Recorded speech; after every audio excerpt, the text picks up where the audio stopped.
नमस्कार शेतकरी मित्रांनो. आता सर्व चंद्रिका टाकून झालेले आहेत.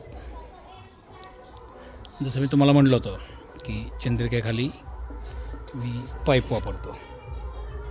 तर हा 20 mm चे आपण वायरिंगसाठी कंड्युटसाठी वापरणारे पाईप आहेत. एका चंद्रिकेखाली 2 असे पाईप टाकलेले आहेत आणि समोरासमोर चंद्रिका टाकलेले आहेत.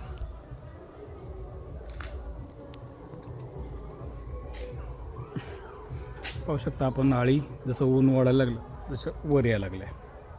सकाळी जे फिडिंग टाकलं होतं आपण जवळजवळ संपवलं आहे, 18वा फिडिंग. तर ही आळी जिने पाला खाल्ला आहे पोटातला सगळा पाला पचवून तिची विष्ठा आणि लघवी बाहेर टाकूनच वर चढेल. साधारणतः आज दुपारी टाकल्यात, परवा दुपारपर्यंत सर्व आळ्या वर चढतील.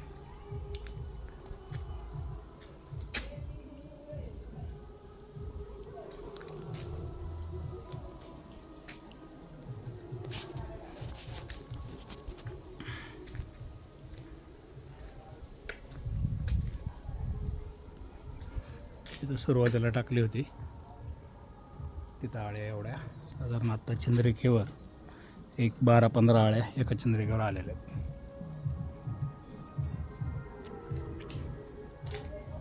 संध्याकाळी 4-5 वाजेपर्यंत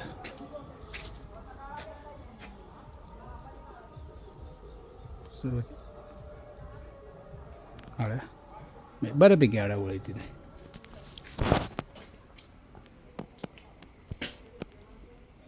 शेडचं स्वच्छता बंद झालेली आहे. बॉटलमधलं पाणी चेंज करेल मी.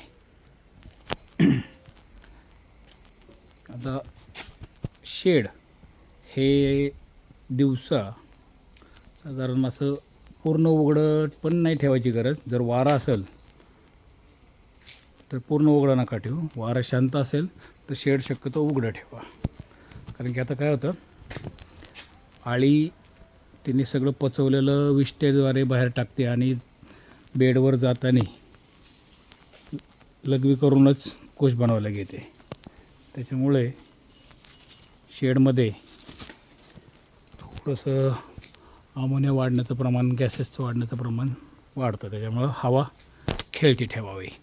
त्यासाठी जसं वारं आहे त्याच्याप्रमाणे शेड कमी जास्त उघडून ठेवा. संध्याकाळी पॅक करा, दिवसभर उघडं ठेवा.